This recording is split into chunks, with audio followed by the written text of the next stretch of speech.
a vida é complexa. E exatamente porque a vida é mais complexa do que a gente pensa, do que a gente imagina, a Bíblia acompanha essa complexidade da vida e apresenta várias perspectivas. Eu Não há acho. nada de errado com a riqueza, a diversidade da Bíblia, de a gente ter Tiago falando uma coisa e Paulo falando outra, porque a verdade está exatamente nessa conversa, nessa interação entre olhares distintos para o mesmo problema.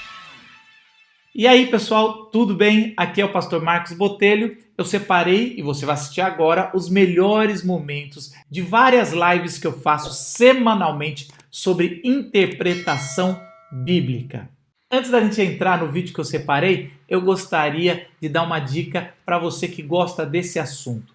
Eu fiz uma sala de Telegram onde diariamente eu posto áudios e vídeos para quem está interessado em estudar a Bíblia e entender os princípios hermenêuticos. É de graça, é só você baixar o aplicativo, que é como se fosse um WhatsApp. E por que eu criei esse grupo de Telegram gratuito? Primeiro, porque fica mais fácil para mim mandar esse material para você. Segundo, porque não vai ter algoritmos. O que eu mando a gente vai poder conversar diretamente. E terceiro, porque eu acredito que os princípios hermenêuticos de interpretação bíblica devem ser ensinados para todos e não apenas para pastores. Então a gente se vê na sala de Telegram, que você encontra o link aqui embaixo. Baixa agora. Vamos lá para o vídeo?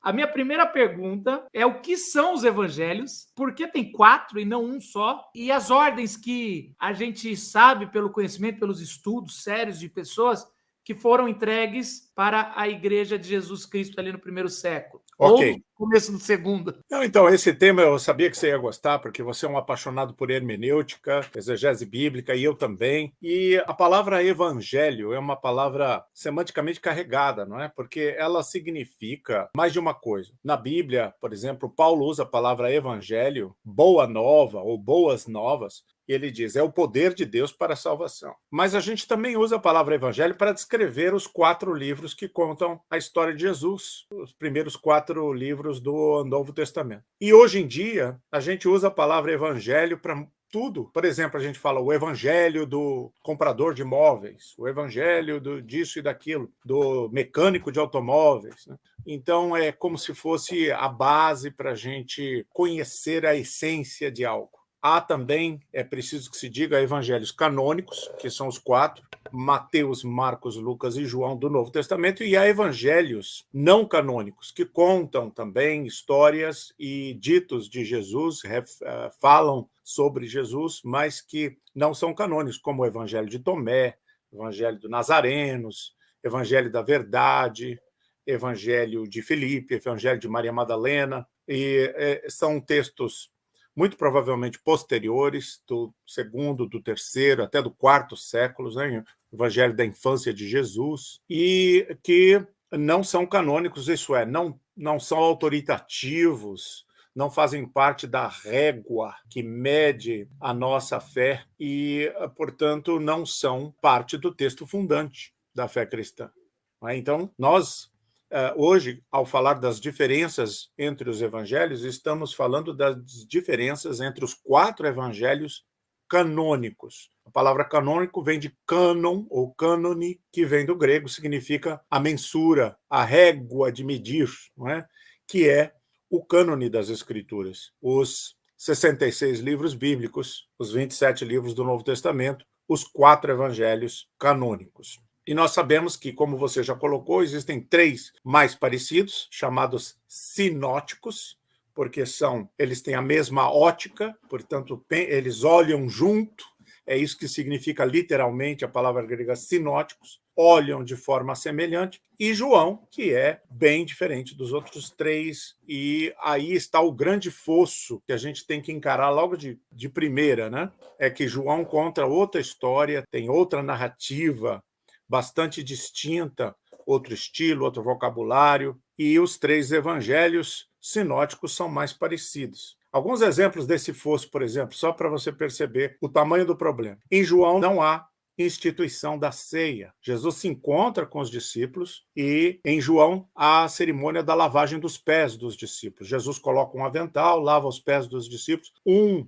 incidente, um Um evento que não está nos evangelhos sinóticos, em nenhum dos três. Mas João não tem a instituição da ceia, tipo, isto é o meu corpo, isto é o meu sangue, este é o cálice da nova aliança, Mas, meu sangue. Não há em João essa. Mas em João 6, João cê- fala: meu é, corpo é a verdadeira comida, meu sangue é a verdadeira bebida. Mas instituição da ceia, como evento, como momento histórico, não tem. chega a mencionar a ceia da Páscoa ou nem isso? Sim, mas com uma diferença importante, não é? Logo no começo do capítulo 13, João diz: antes da Páscoa, Jesus se reuniu com seus discípulos. E os teólogos dão um nó em pingo d'água para tentar resolver essa discrepância, porque João quer que Jesus seja o Cordeiro Pascal. Então, Jesus é crucificado na quinta-feira, em João. Então, aí começa já a complicar para quem quer ser muito racionalista, não é? Ou então quer ter uma visão de harmonização dos evangelhos por causa do seu compromisso com a inerrância das escrituras, não é? Então, o que acontece? Em João, nós temos uma cronologia diferente dos sinóticos. Então, nos evangelhos sinóticos, a instituição da ceia, a ceia acontece na quinta-feira. Hoje, a quinta-feira da paixão acontece na quinta-feira. Jesus é preso, é julgado e condenado pelo Sinédrio no meio da noite, e na sexta-feira ele é levado ao Calvário. Não é? No Evangelho de João é diferente. Isso acontece na quarta-feira, a ceia. Não é? E por causa dos propósitos literários, por causa das intenções de João. E não é só isso.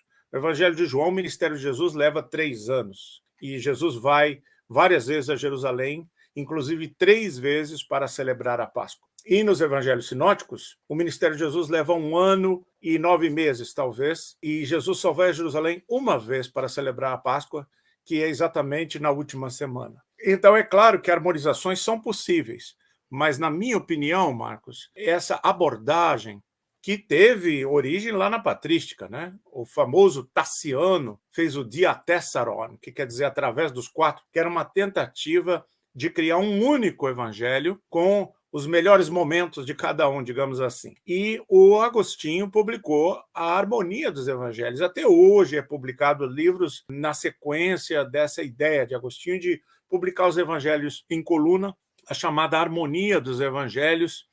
Mas o ideal de harmonizar os evangelhos esconde a riqueza que existe na diversidade, a riqueza que existe nas diferenças dos evangelhos. Daí o meu tema. A gente não pode esquecer que os evangelhos em grego, né, chamam kata Mataian, kata Marcon, kata Lucan, kata Ioannan, em português segundo Mateus, segundo Marcos, segundo Lucas, segundo João. Essa palavra segundo é muito importante, quer dizer que são 4 autores com 4 olhares distintos, 4 perspectivas distintas, 4 cristologias distintas. E se a gente passa por cima disso e tenta harmonizar e contar uma única história, a gente não ganha, a gente perde. Gouveia, o interessante nisso que você conta, para mim foi o divisor de águas, é que a igreja, desde o primeiro século, nunca tentou harmonizar, e até essa tentativa de Agostinho, das primeiras, já tinha bastante ali, a partir do século 3 ou 4, já começaram a tentar. A igreja nunca recebeu, sempre foi os 4 evangelhos, Exato. segundo, como você fala, o Cata, e assim, a gente aqui, senão, porque de repente chega alguém aqui e fala, vocês estão defendendo o quê? Que absurdo falar que o que você está defendendo são os 4 evangelhos, que a igreja, desde o começo, muito provavelmente João, quando vai escrever ali o seu evangelho, ele já tinha acesso ao material, né? Já tem muita discussão até do segundo evangelho, se pegou o material do primeiro, se tem várias teorias, aliás, bem fundadas, mas assim, não importa, eles tinham esse testemunho que eles queriam dar, mas eles não tinham constrangimento em acomodar a história para uma linha de pensamento que eles estavam defendendo ali, ou para um público que eles achavam, olha, vocês precisam entender uma outra linha aqui. Então, por exemplo, você está falando de João. Quando eu descobri que o evangelho de João todo não tem parábola, e você vê tantas parábolas ali em Lucas, Marcos, e não tem nenhuma parábola. Você fala assim, o que aconteceu, João, que você tirou? O que aconteceu? Eu tenho uma tese, meio herética, mas eu me sinto mais à vontade com você, professor, que você é um cara mais cabeça aberta. Eu acho que João tirou para avisar todo mundo que o evangelho dele é uma grande parábola. Ele, olha, quando você vê um milagre, saiba que é um sinal, algo muito maior do que um milagre. Mas, assim, muitas diferenças que são maravilhosas no sentido, se você está com a cabeça, ele está inventando, ou ele esqueceu e colocou errado, você está indo para o caminho errado da interpretação. Mas uma segunda pergunta é, qual é a ordem para você, professor, que eu sei que já estudou muito, crítica da fonte, crítica da forma, crítica da redação, qual é a ordem dos evangelhos que você acha que foi escrito ali? Porque não necessariamente é a ordem do cânon, né? Não. E talvez o cânon não quis. O primeiro evangelho é o Mateus, que eu acredito que foi colocado ali, não porque foi o primeiro, mas que faz uma boa transição entre a antiga aliança e a nova. Exato. Mas quais são as ordens dos evangelhos entregues? Então, cada um deles tem a sua beleza, a sua razão de ser, né? O primeiro evangelho, tudo indica, é o evangelho de Marcos. Na verdade, tudo isso são hipóteses. São hipóteses que viram teorias que são defendidas pelos estudiosos, pelos biblistas. Mas, como nós estamos falando de ciência, de estudos acadêmicos, essa hipótese ela pode sempre ser refutada. Então, a ciência não vive de certezas, né? Ela vive de evidências que vão corroborando ou que derrubam paradigmas. Então, no momento, a vastíssima maioria dos estudiosos reconhece que Marcos é, quase certamente, o primeiro dos evangelhos escrito no finzinho da década de 60, talvez 68, 69, talvez até 70, um pouco antes da destruição de Jerusalém pelos romanos. Ele teria sido o primeiro dos evangelhos e serviu de base para Mateus e Lucas, para a produção dos seus evangelhos, que usaram Marcos como fonte. Isso parece bem claro pelo estudo do texto, e usaram outras fontes também. E depois, Mateus e Lucas produziram entre o ano 80 e 90, 75 a 90, e, por fim, o Evangelho de João parece ter sido o último por causa de uma cristologia um pouco mais desenvolvida, lá pelo ano 100, entre o ano 95 e o ano 100. Então, essa é a cronologia de produção dos evangelhos, muito provavelmente. Você tem toda a razão no que você falou, que eu até vou contar uma história para você. Uma vez me pegaram e disseram assim, você está dizendo que existe erro na Bíblia porque num evangelho diz que Jesus curou 2 cegos nas portas de Jericó, num diz que Jesus estava entrando em Jericó, no outro diz que Jesus estava saindo de Jericó, no outro evangelho diz que é um cego só. Então, na sua opinião, qual o evangelista que falou a verdade? Então eu respondi, mas quem está dizendo que tem erro na Bíblia é você, meu irmão, porque você está dizendo que um evangelista está certo e o outro está errado. Eu não, eu estou aceitando com humildade o fato de que os evangelhos contam esta história um pouco diferente. Em cada um, a gente encontra uma versão um pouquinho diferente da mesma história, mas isso não afeta o sentido da passagem. Então, se eu escolho, aí eu estou sendo infiel às Escrituras. Repito a frase, é quando eu escolho qual é o evangelho que falou a verdade, aí eu estou sendo infiel à diversidade que eu encontro nas Escrituras. Que existe diversidade nas Escrituras, isso é muito claro, a gente sabe, inclusive quando compara Samuel e Reis com Crônicas, até do ponto de vista da perspectiva teológica, quando eu comparo Jó com Provérbios, não é? Provérbios diz, faça o que é certo, Deus vai te abençoar, vai dar certo. Você vai ser abençoado. E Jó diz o contrário. Então, mesmo que você seja um justo, você poderá vir a passar problemas. Então, a vida é complexa. E exatamente porque a vida é mais complexa do que a gente pensa, do que a gente imagina, a Bíblia acompanha essa complexidade da vida e apresenta várias perspectivas. Não há nada de errado com a riqueza, a diversidade da Bíblia, de a gente ter Tiago falando uma coisa e Paulo falando outra, porque a verdade está exatamente nessa conversa, nessa interação entre olhares distintos para o mesmo problema. Eu comecei a entender, uns 10 anos para cá, essa beleza dos paradoxos, que se você quer resolver, você comete uma heresia, você comete um erro. Exato. Então, porque assim, todo cara que vai com essa cabeça moderna, de biografias modernas, e achando que tem que ser científico, a própria teoria da inerrância, a Bíblia ela sempre fala da palavra de Deus, mas não coloca essa palavra. Então, tudo isso, quando você quer harmonizar, você tem que tirar um dos textos de contexto. E uma das bases da hermenêutica é respeitar a intenção do autor e entender como o primeiro leitor leu. Então, quando você quer harmonizar, algum autor você está desrespeitando. E aí você está pegando a palavra e fazendo o que você está achando que está defendendo. E eu comecei a perceber que os evangelistas, eles adaptavam, lógico que é algo que estava claro. Por exemplo, um texto que está nos 4 evangelhos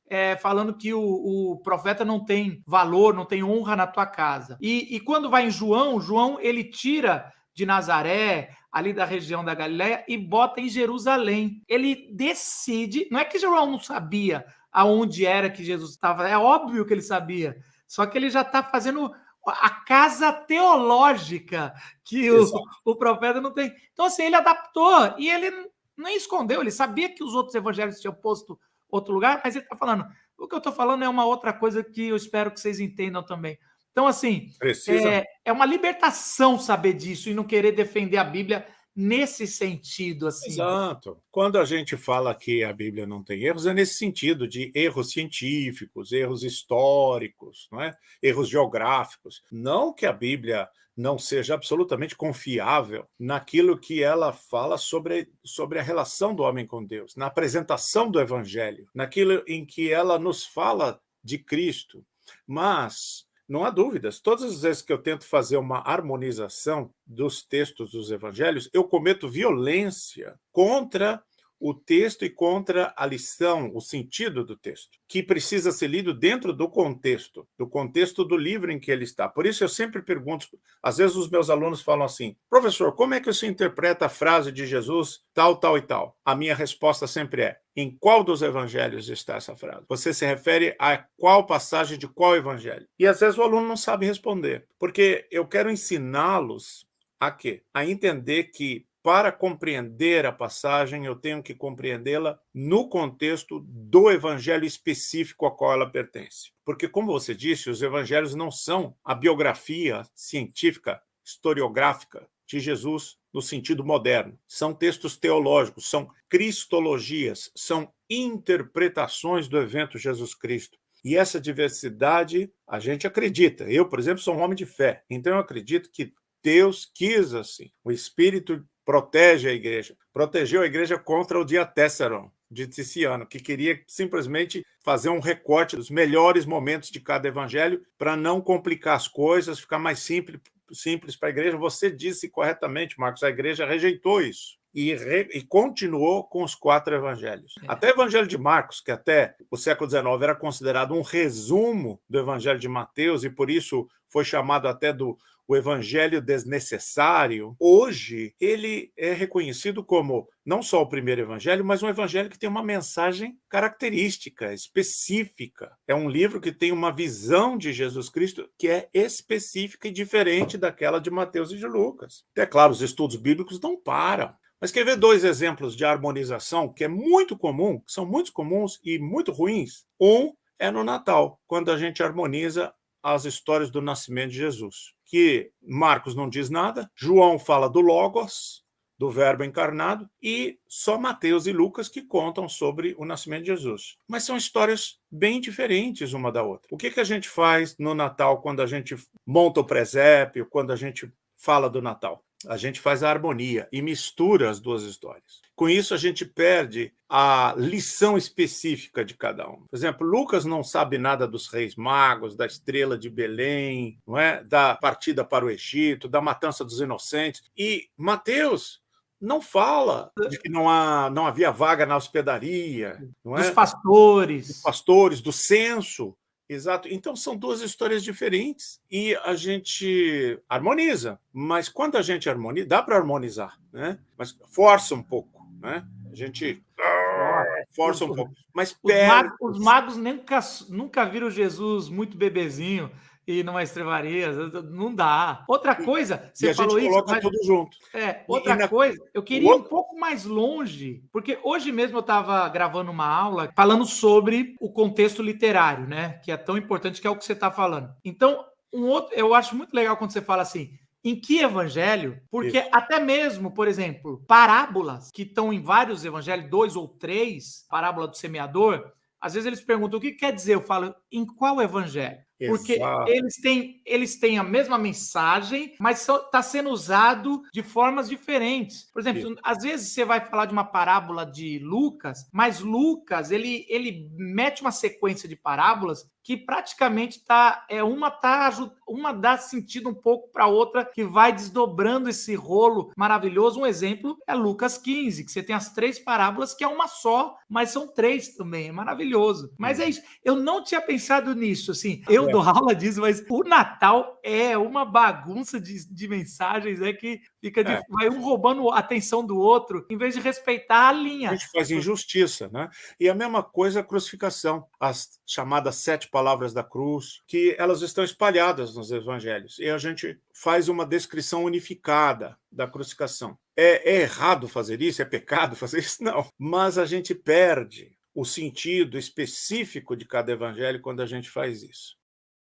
Desde a patrística, que a gente sabe que cada evangelho tem uma mensagem específica, a ponto de Irineu de Leão, um cara que eu não curto muito, ter proposto que os 4 evangelhos, que é bom, ele foi um dos defensores dessa diversidade dos 4 evangelhos, e faz uma comparação com os 4 animais de Ezequiel, que tinham 4 rostos, ou talvez eram tetramórficos, como o pessoal hoje pensa, eles seriam shapeshifters, como se diz, não é? Eles mudam de aparência em segundos, então uma hora é boi, outra hora é homem, outra hora é águia, outra hora é leão, e Irineu coloca então os 4 evangelhos com esses 4 animais, cada animal de Ezequiel ou do Apocalipse, não é? Sendo um dos evangelhos. Agora, a maneira como ele colocou, infelizmente, na minha opinião, está errada, e ela foi preservada durante toda a Idade Média. Mateus, o homem; Marcos, o leão; Lucas, o boi; e João, a águia. Quer dizer, ele acertou a ideia, mas ele errou isso foi corrigido, né, no século XIX, por um famoso livro, um comentário bíblico famosíssimo do Jameson, Fawcett e Brown. Você tá me salvando, Gouveia. Quase fiz uma tatuagem desses 4 animais, então já vai me traz aí a parada, porque se eu erro, tá tatuado. Não, isso é questão de opinião, não é? Mas para Mas mim o você, Jameson, olha, Fawcett e Brown tem razão. você tá falando isso, tá abrindo minha mente. Porque eu lembro que eu sempre gostei, eu vi a primeira vez os animais, primeira vez não, uma das vezes que eu vi foi na Sagrada Família, lá em Barcelona, lindos vitrais. E eu lembro que, assim, não, o homem é o servo sofredor. Eu lembro que eu tinha uma ordem, não é a ordem clássica. Então foi Não, a clássica é corrigida. de Irineu. Mas eu acho que quem está certo é o Jameson, Fawcett e Brown, e daí quem popularizou foi o Watchman Nee, que é o pseudônimo de um famoso líder da igreja protestante na China, não é? E ele então popularizou o que eu acredito é a versão correta. Mateus, Jesus é acima de tudo o novo Moisés e o filho de Davi, o Messias prometido, ele é o leão, o Ele rei é dos rei. animais. Ali é muito claro o rei, o novo Moisés. E Está Marcos reconstruindo a história de Israel. é o boi, porque o boi é o animal que serve, e em Marcos Jesus não tem genealogia, porque servo não tem genealogia, ele é o servo sofredor, a história já começa quando ele é adulto, não é? E em Lucas nós temos a descrição de Jesus como o homem perfeito, o homem mais perfeito que já existiu, e aí então nós temos o homem, mas isso não significa que a divindade não está lá. Assim como não significa que Mateus não apresente Jesus como servo do Senhor, mas a ênfase está na humanidade. E João é a águia, porque ali a ênfase está na divindade, e a águia, já no Antigo Testamento, é símbolo do divino, porque a águia voa nos mais altos céus e olha a terra do alto, e ela simboliza, sim, o divino, simboliza Deus. Então, a divindade de Cristo enfatizada em João, a gente sabe disso, o eu sou, não é? E antes de Abraão, eu sou, o Logos encarnado, o Logos eterno, e em Lucas, a humanidade, no estilo dos relatos biográficos heróicos, apoteóticos dos gregos, Marcos, o servo sofredor, o boi, e Mateus, que é um relato mais judaico, com elementos judaicos muito claros, a genealogia, a ênfase nos símbolos numéricos, nos números como simbólicos, que é algo bem judaico, e, acima de tudo, os 5 pilares, chamados 5 pilares, que são 5 grandes discursos de Jesus, 2 grandes na ponta, de 5 a 7, o Sermão do Monte, 23 a 25, o Sermão Escatológico, e os ais contra os fariseus, e no centro, 3 sermões de um capítulo, capítulo 10, o Sermão do Envio, capítulo 13, o Sermão do Reino, e capítulo 18, 17, 18. Então, você tem 5 grandes sermões, formando 5 grandes pilares, que correspondem à Torá. É uma espécie de, simbolicamente, né, dizendo, olha, aqui está o evangelho que explica, complementa e, de uma certa forma, se sobrepõe à lei. É um arranjo literário. Todo o livro gira em torno desses 5 discursos, né? Então, o livro é bem judaico e tem todas essas características midráshicas na argumentação acerca da lei, a preocupação. Por quê? Porque tem um público específico. Ele foi muito provavelmente escrito por uma comunidade cristã semita, composta por judeus ou sírios, pessoas do Oriente Médio, ou da Palestina ou da Síria. Já Marcos provavelmente foi produzido em Roma, e a gente tem claras evidências disso, não é? Porque Marcos explica, por exemplo, coisas acerca da cultura judaica que não seria necessário explicar, não é? Se o texto fosse escrito para esse público. Eu queria voltar um pouquinho para você definir para a gente a diferença, porque assim, a Bíblia é tão poderosa no sentido de como livro, como best-seller, como um livro dos livros, um livro que não dá nem para contar qual é a venda, porque existem... Eu lembro do Instituto Britânico que falou que eram 6 bilhões de Bíblia só nesse último século distribuída. Antes da internet, né? Que agora já não tem nem mais como contar nada. Então, assim, é muita coisa. E aí, tudo que é um... eu falo assim, que ela inventa gêneros. Você tem gênero e você tem um gênero que é o que a Bíblia inventou, porque se leu tanto aquilo que virou um gênero. E eu quero saber sobre o gênero evangelho e a diferença entre uma biografia que a gente tem na nossa cabeça e até mesmo as biografias antigas. Me fala um pouquinho disso para a gente também começar a entender essa leitura respeitando a linha. O que é um evangelho? Agora estou falando do estilo de linguagem. A Bíblia tem vários exemplos de diferentes gêneros literários, como você disse, e isso é importante na interpretação, não é? Lembrar que a Bíblia tem diferentes autores, com diferentes vocabulários, com diferentes sintaxe, com diferentes contextos culturais, estilos e gêneros. Por exemplo, você tem lei, você tem oráculo, você tem poesia, você tem contos, você tem cartas e você tem os evangelhos que são considerados agora como um gênero em si mesmos. Existem os evangelhos canônicos e os não canônicos, como eu disse. Hoje a gente considera os evangelhos um gênero específico, não biografia, mas há elementos de biografia, não é? Mas a função dos evangelhos é outra, é dar testemunho de Cristo, dar testemunho deste evento salvador, redentivo, único que nós acreditamos que o evento Jesus Cristo é. Então, a intenção dos evangelhos é persuadir os leitores de que existe algo de extraordinário e único na pessoa de Jesus Cristo. Não se trata de contar com precisão os acontecimentos e o que foi que Jesus disse, por isso que existe tanta variedade. Até porque, né, Marcos? Jesus falava aramaico. Nós temos algumas palavras em aramaico nos evangelhos, como Abba, nós temos Talita Cumi, nós temos Eloi, Eloi, lama sabachthani. Segundo o evangelho, no outro está Eli, Eli, lama sabachthani. São frases aramaicas. Nós temos efatá, são alguns termos em aramaico que a gente sabe. Bom, então isso Jesus falou mesmo. O resto é tradução para o grego. Então, a gente sabe que a tradução é uma tentativa de expressar aquilo que foi dito na língua original. Então, nós não podemos saber com precisão absoluta se a tradução exprime exatamente aquilo que foi dito na língua original. Por isso que a gente estuda grego e hebraico no seminário, é para a gente não depender da tradução na hora de estudar a Bíblia. Acontece que as palavras de Jesus foram ditas em aramaico e na Bíblia elas são apresentadas em grego, nos 4 evangelhos. Já é tradução. Então, realmente, não é isso que importa. O que importa é o evento Jesus Cristo em si mesmo, que precisa ser repetido na vida do cristão.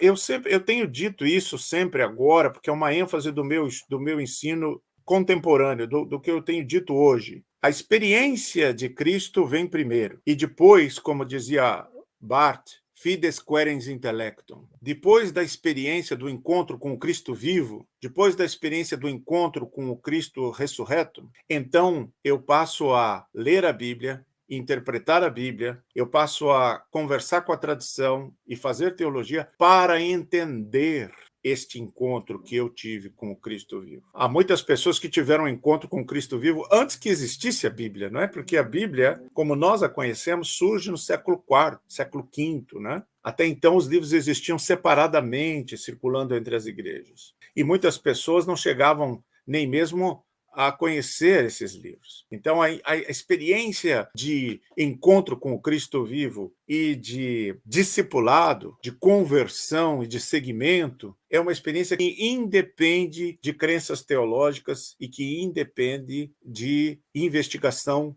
do texto bíblico. É uma experiência de fé que acontece antes da gente começar a pensar sobre ela. Eu não sei porque educaram a gente teologicamente, pelo menos é o meu caso, de que, assim, cuidado, depois da reforma e antes da reforma, parece que só foi um período ali que não aconteceu isso, surgiram pessoas que estão querendo destruir a Bíblia. E o nosso papel é ensinar as ovelhas a tomarem cuidado com essas pessoas. Eles querem questionar a Bíblia, querem tirar os milagres, querem falar que a Bíblia é diferente de uma parte da outra. Então, a gente criou uma. Eu fui educado, e olha que eu considero meu seminário muito bom, mas eu fui com a teoria da conspiração que eu sou o guardião e que qualquer cara. Então falavam Bultmann, Bart, sei lá, os nomes clássicos aí, que depois eu fui ver que eram os homens de Deus, mas eu ficava assim, toma cuidado com esses caras. É uma atitude neurótica, né? Muito perigosa. E, na verdade, não é isso. Eu também sou um amante do estudo das Escrituras, amo as Escrituras, mas, Marcos, você me conhece, e você conhece o que eu digo. Nós não podemos trocar as Escrituras por Cristo. As Escrituras apontam para Cristo, elas não apontam para si mesmas. A Bíblia não aponta para si mesma, ela aponta para Cristo. E ela diz que Cristo é o único mediador da relação entre Deus e os homens. Então, nós não podemos achar que a nossa salvação está na Bíblia. A nossa salvação está em Cristo. A Bíblia dá testemunho disso. Então, a Bíblia é nossa Escritura. Ela é autoritativa, é o nosso texto fundante, nós temos que estudá-la, porque ela traz a mensagem do Evangelho. Mas o Evangelho não é a Bíblia. O Evangelho é Cristo. A salvação pela graça por meio de Cristo Jesus, o Senhor. Eu vejo muitos reformados criticando a Igreja Católica, e com razão, que eles transformaram a Igreja na salvação. Isso. A igreja, quem está fora dos sacramentos, não está salvo. E criticando que a igreja se achando uma extensão de Cristo, é a representante, então ela é a salvação. E aí os caras falam, não, é só a Escritura, então quer dizer o que a Escritura manda. Aí transformou a Bíblia na mesma coisa que a Igreja Católica fez com a igreja.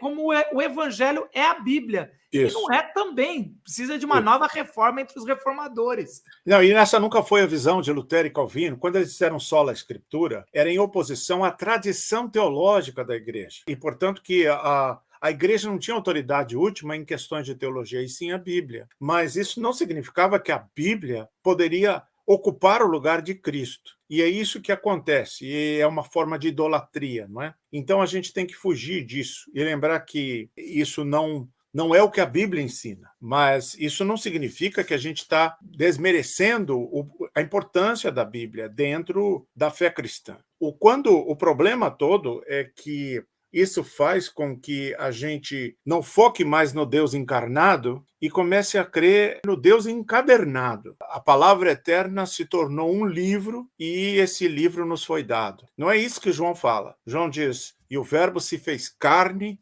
e habitou entre nós, e nós vimos a sua glória de graça e bondade. Então, não é um livro. Senão nós estamos tendo uma visão corânica da Bíblia, né? No Islã, o Corão ele é exatamente entendido dessa forma como os fundamentalistas entendem a Bíblia, e eu acho que é um equívoco, mas isso não desmerece a Bíblia, em nenhum momento. A Bíblia continua sendo escritura autoritativa, continua sendo central na nossa fé, exatamente porque ela não fala isso. Ela fala do mediador único que é Jesus, aponta para Cristo, não é? E é assim que a gente deve pensar. O problema é que a leitura da Bíblia também, além disso, e essa é uma segunda problemática, eu diria uma segunda perversão, Marcos, é que a gente impõe uma leitura da Bíblia teológica. Então, a gente tem já uma tradição teológica evangélica de 500 anos, evangélica no sentido de sinônimo de protestante, e não do movimento evangélico que começa no pós-guerra, mas essa leitura, essa tradição teológica, ela começa a servir de lente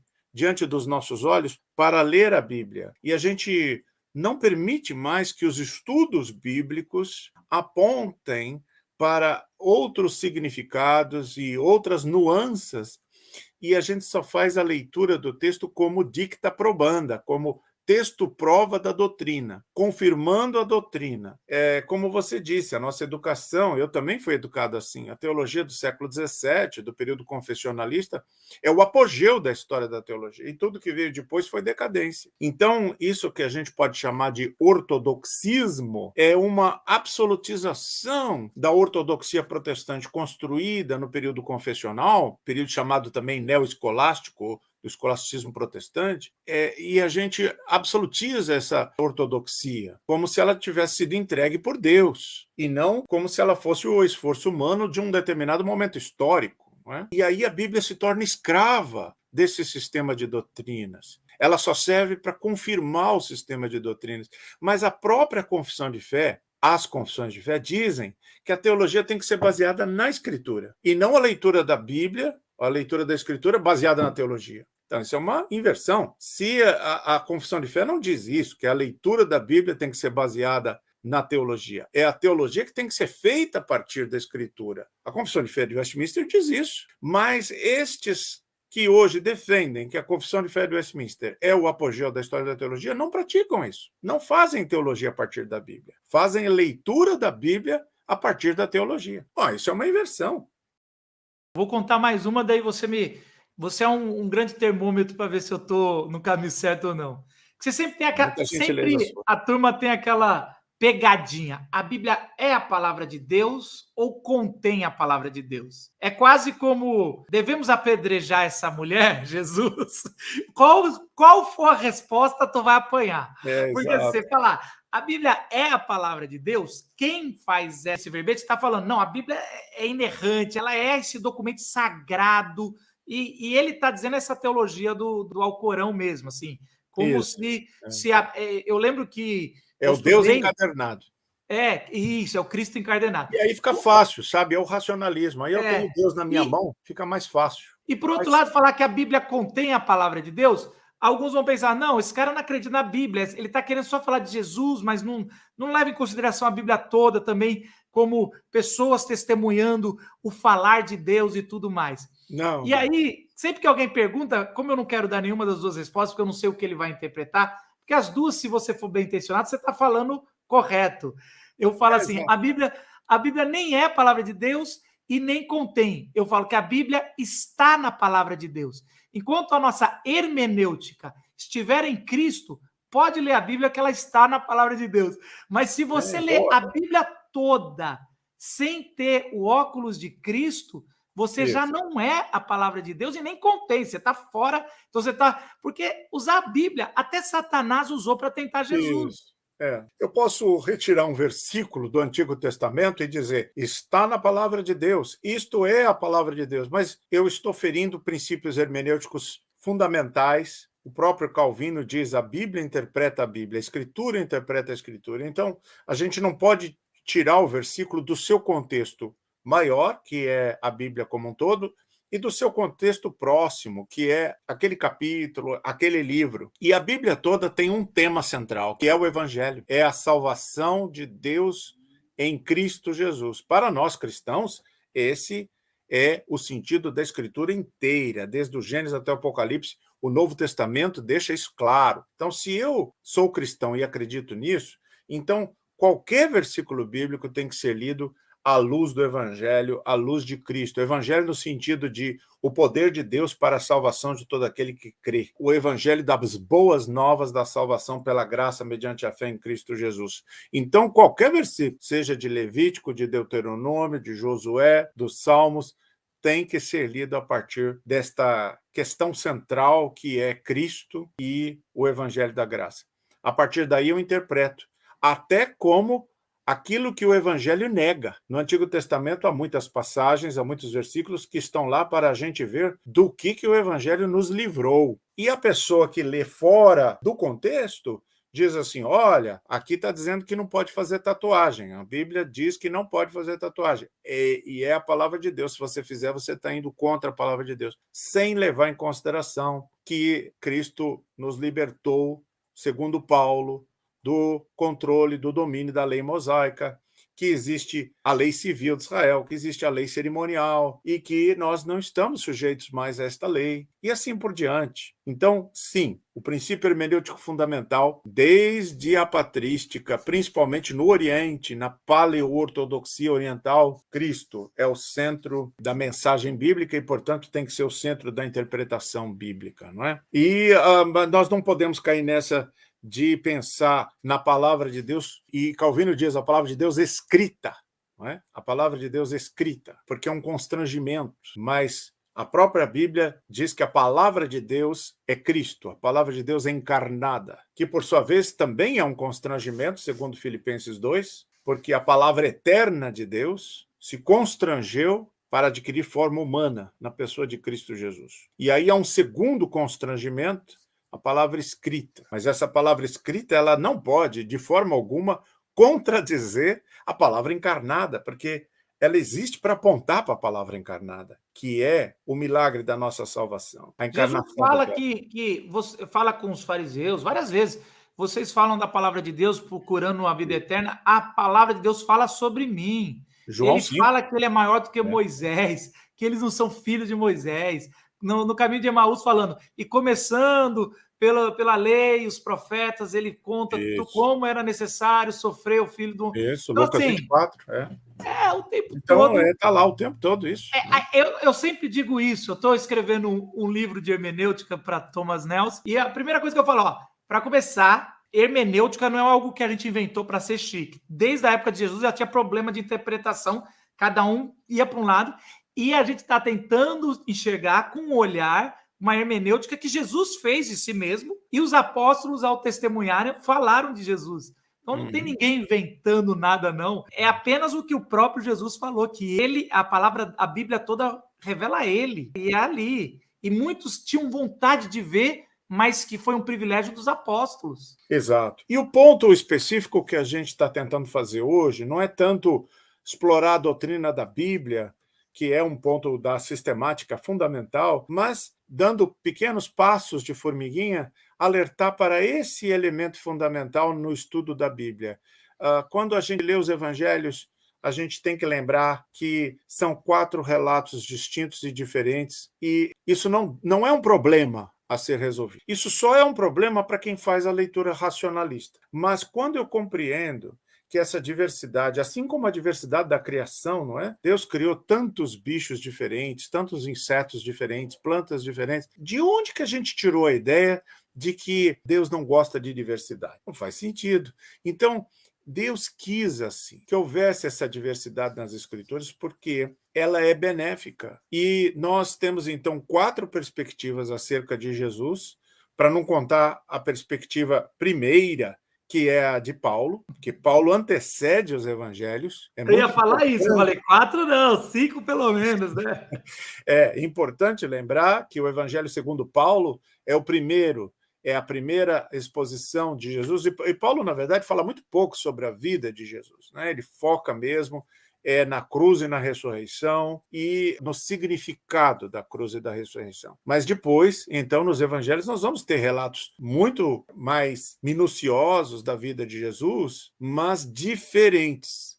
Cada um dos 4 é diferente e com uma lição diferente, que é a lição específica de cada evangelho. Então, Marcos apresenta para nós uma figura de Jesus como servo e sofredor. O texto vai rápido. 40 vezes Marcos fala e então, imediatamente, então, rapidamente, porque ele está correndo para chegar logo na paixão de Cristo, que é o ponto culminante. Marcos fala de um ministério gentílico de Jesus no norte, né? Na Cirofenícia, nas cidades gregas, que os outros evangelhos não trazem. Mateus, então, tem toda essa discussão acerca do sentido da lei, que não está presente nos outros evangelhos.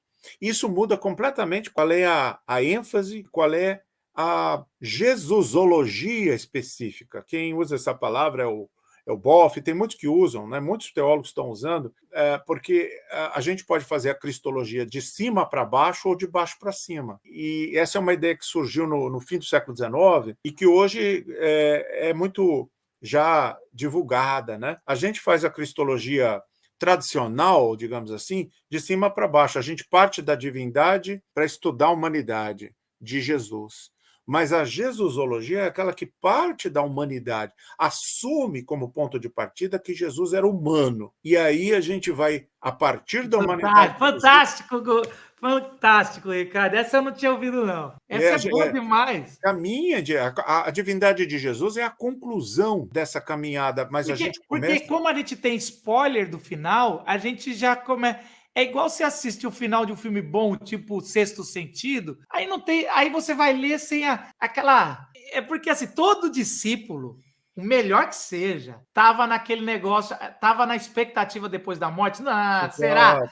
Ninguém tá... A hora que eles vêm, é aquele boom de sentido. Tanto que João fala várias vezes em off, João faz aquelas aspas falando, eles não sabiam porque Jesus estava fazendo aquilo no templo, mas depois da ressurreição a gente entendeu que ele estava falando sobre ele mesmo. É mó barato quando você está lendo João e você vê essa voz off, porque é a jesusologia. Jesusologia, eu nunca tinha ouvido, que fantástico. Fala um pouco mais. Então, a gente percebe que existe toda a busca do Jesus histórico hoje, que causa arrepios em teólogos mais conservadores, mas não há motivo para isso.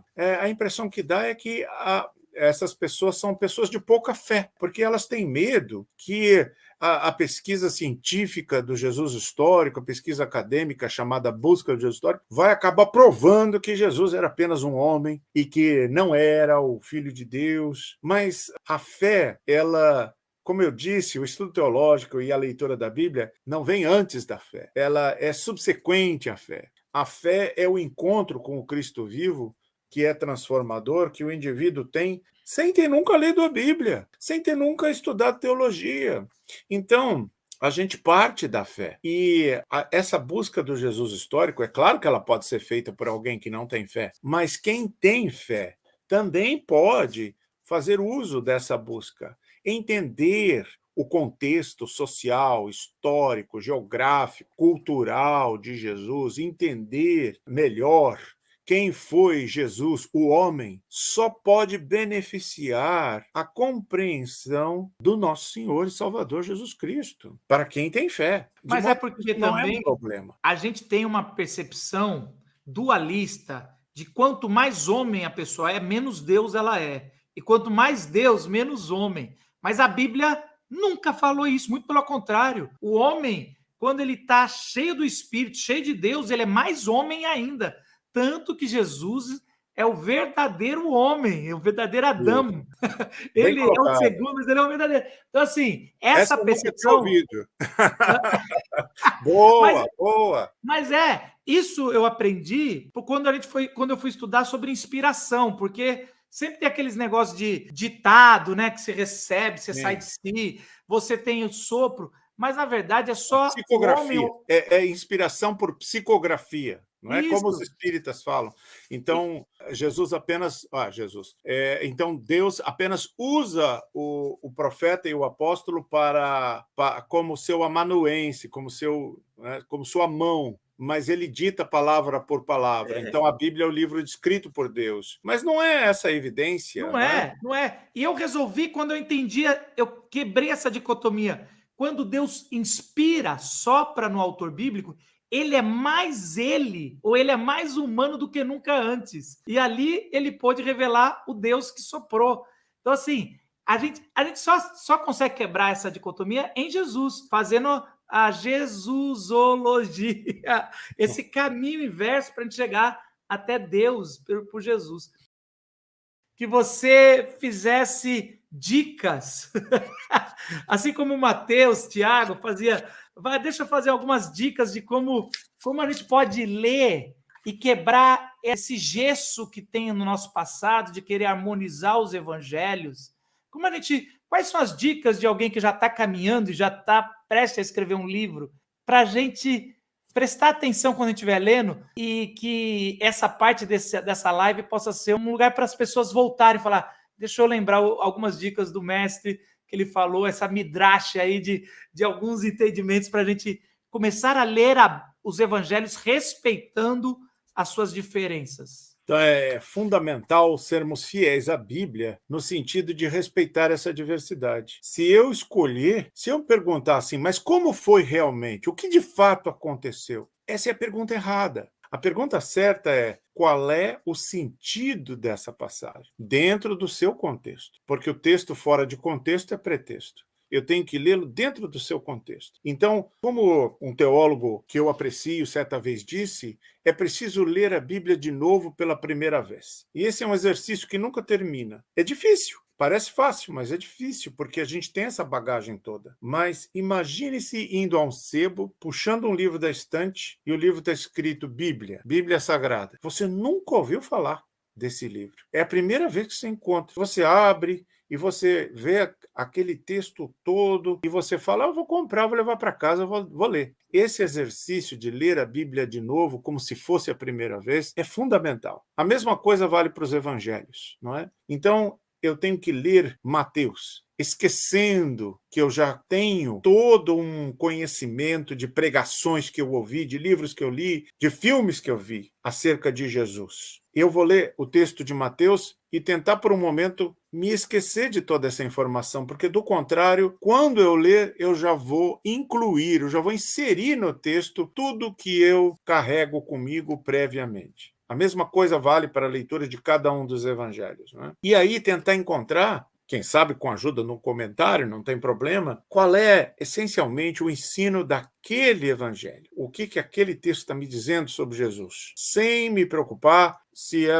essa passagem é diferente nos outros evangelhos. Agora, posteriormente, também é interessante compará-los e analisar as diferenças, ver quais são as mudanças que acontecem de um evangelho para o outro e por que os autores escreveram a mesma história. Por exemplo, o batismo de Jesus. As diferenças são pequenas, são sutis, mas elas estão lá. Marcos conta o batismo de um jeito, a frase que Deus fala é diferente, a voz é ouvida, em Marcos ela é ouvida por Jesus, depois em Mateus ela é ouvida pela multidão, aquilo que Deus fala é um pouco diferente, e aí a gente vai percebendo que essas diferenças têm a ver com o contexto da passagem que é o evangelho em si, em que ela está inserida. Isso enriquece a nossa leitura bíblica. O Gouveia, voltando àquele papo, a gente foi doutrinado para... Primeiro que a gente chama tudo de liberal, não sabe nem que foi uma fatia de um tempo. Liberalismo, teologicamente, tem um recorte muito específico. E às vezes alguém ouve isso e pensa, essa pessoa está sendo liberal, não acredita na... Não, a gente tem que entender e avisar, e esse é um papel muito dos professores de hermenêutica, você há tanto tempo me ensinou isso, e eu tento ensinar para os meus alunos, que o fundamentalismo, e agora eu estou falando essa linha norte-americana que veio, ela tentou numa época defender os fundamentos, mas com o tempo ela começou a deturpar muita coisa da interpretação, porque a gente sistematizou, a teologia sistemática colocou um sistema na gente, que se a gente não descodificar isso, a gente não consegue mais ler a Bíblia. A gente vai vendo deturpação total, calvinista, vai colocando discussão que não tem a ver na Bíblia sobre arminianismo e calvinismo. E aí as pessoas não conseguem mais ler a Bíblia. As perguntas, eu abro muito caixa de perguntas, Gouveia, e os caras não conseguem. Eu falo assim, pergunta coisas sobre interpretação bíblica. Eles não conseguem, as perguntas são teológicas. E eles não sabem nem distinguir teologia de Bíblia. É uma coisa... Porque assim, a Bíblia virou o texto-prova do sistema doutrinário. A teologia, você não consegue fazer teologia também, porque a teologia tem que ser a partir da Bíblia e a partir das necessidades missiológicas e missionais da igreja. Mas a pessoa já assume a teologia de antemão como um dado, como algo pressuposto, e aí, então, o que se torna realmente sagrado? O que se torna realmente inerrante? Não é nem a Bíblia, isso é só cortina de fumaça. É, de fato, a teologia. É o sistema de doutrinas que é tido por inerrante. E aí a Bíblia serve para provar o sistema de doutrinas, né? Então, esse tipo de leitura da Bíblia não serve realmente, e esse tipo de teologia também não serve, porque ele não é fiel à Bíblia e também não funciona para ajudar a igreja a cumprir sua missão. Ela É um não é uso nem fiel à Bíblia, ideológico, é um nem uso fiel à ideológico da Bíblia teologia. e nem fiel aos nossos tempos, porque o N.T. Wright também falava isso. A gente tem que parar de ler a Bíblia com óculos do século XVI e Isso, tentar ler a Bíblia como o primeiro público do documento. Desculpa, eu isso. interrompi o que você estava falando. É que uma frase, uma linguagem que é muito importante para os nossos tempos, né? É o uso ideológico da teologia. A teologia passa a ser uma ideologia. Porque o que é uma ideologia? Ideologia é um sistema de ideias que passa a ser a chave interpretativa da realidade. E passa a ser também a chave interpretativa de qualquer coisa, inclusive do texto bíblico. Então, nós nos tornamos escravos de uma ideologia. A teologia não pode se transformar numa ideologia. Ela tem que ser dinâmica, ela tem que ser viva, ela pode ter uma certa sistematização, assim como uma árvore tem uma certa sistematização. Mas essa sistematização é dinâmica. A árvore está viva, ela cresce, ela aumenta, ela modifica. Não pode ser a sistematização de um blueprint, né? Como é que se diz? Um esquema cristalizado, não é? De uma máquina, um sistema mecânico. Aí, nesse caso, se eu uso isso como base interpretativa da Bíblia e até mais como base interpretativa de tudo, da realidade em si, então eu estou assumindo como pressuposto um sistema de ideias. Isso é ideologia. E as pessoas falam, cuidado com a ideologia marxista. Claro, nenhuma ideologia. Nós não devemos ser escravos de nenhuma ideologia, nem ideologias filosóficas, ideologias econômicas, ideologias sociais ou ideologias teológicas, porque nossa única real fidelidade deveria ser ao Cristo vivo. A pessoa vai dizer, mas como assim o Cristo vivo? O Cristo vivo é muito vago, é algo que vai ficar muito vago, muito indefinido, muito incerto. Bom, talvez essa pessoa nunca teve realmente uma relação pessoal com o Cristo vivo, mas se teve, eu aconselho a abraçar a incerteza, abraçar a insegurança. O Peter Enns escreveu um livro recentemente chamado O Pecado da Certeza. A pessoa quer ter certeza porque ela não tem confiança no amor de Deus. E, às vezes, esquece de que a vida ela é toda cheia de incertezas. A vida é toda insegura mesmo. E, às vezes, a gente quer ter certeza sobre as coisas sem poder. A mesma coisa vale para a teologia, para a Bíblia. A gente não tem certezas. A gente confia em Deus, a gente confia em Cristo e a gente investiga. A gente pede a Deus em oração que nos ajude a crescer por meio da leitura da Bíblia. Porque, como você disse, se eu não deixo a Bíblia falar de novo com novidade de vida, então é como se eu tivesse sufocado, amordaçado a Bíblia. E ela não fala de novo para mim. Ela não me traz novos insights, novos descortinamentos. É apenas a mesma doutrina que eu aprendi e que vai sempre sendo martelada de novo e de novo, mas isso vai se tornando como que sequidão do estio, vai se tornando deserto. Eu não vou me nutrir espiritualmente, eu vou estar comendo pedras em lugar de pão. E eu preciso do pão da vida. Eu preciso me nutrir de Cristo. E eu preciso me nutrir da palavra. Eu preciso me nutrir da Bíblia, mas não da Bíblia instrumentalizada como texto prova do sistema doutrinário. A Bíblia que fala e que produz teologia.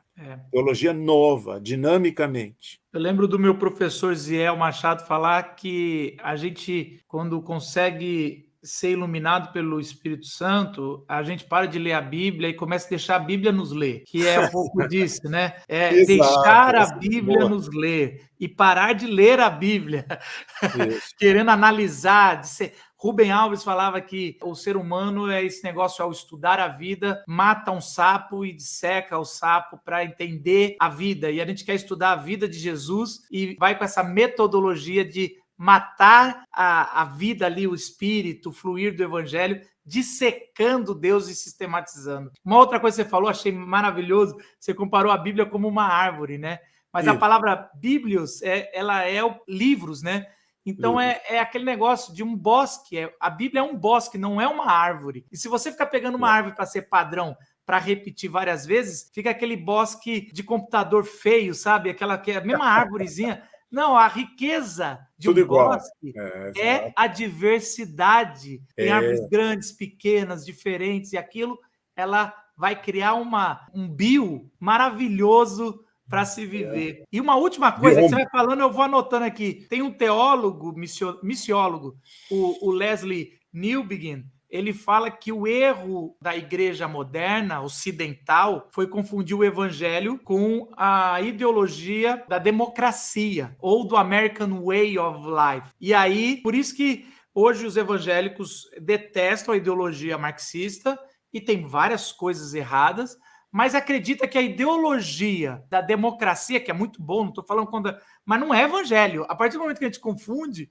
atrapalha todo o trabalho missionário. E não é tanto a democracia quanto o nacionalismo que a gente vê hoje e também o tradicionalismo, não é? Essas posturas políticas que são tão ideológicas quanto o marxismo e o nacionalismo, por exemplo, que hoje se apresenta novamente como fascismo, o nazismo, a supremacia branca, né, o supremacismo da raça pura, que é muito popular nos Estados Unidos, entre evangélicos, inclusive, e que, infelizmente, nós temos líderes evangélicos, como Douglas Wilson, por exemplo, que é líder dos neoconfederados, que defende o retorno à escravidão, segundo muitos.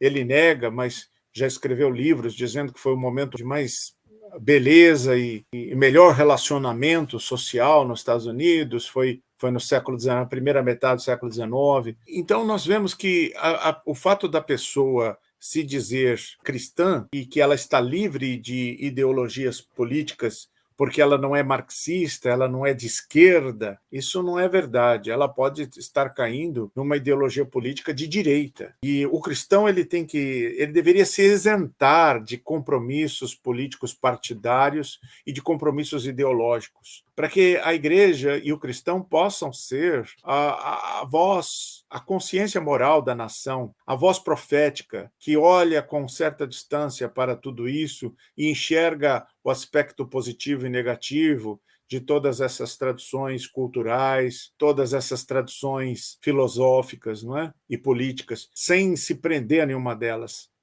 Eu vejo que é um erro que acontece quando uma igreja ou quando um cristão se compromete com um determinado político, com um determinado partido político, ou com uma ideologia política ou socioeconômica, porque aí a pessoa perde a isenção e não consegue mais enxergar os equívocos, né? Não tem muito a ver com a nossa fala, mas nos nossos tempos isso é muito importante, né? Não, mas tem, porque vai destruindo a hermenêutica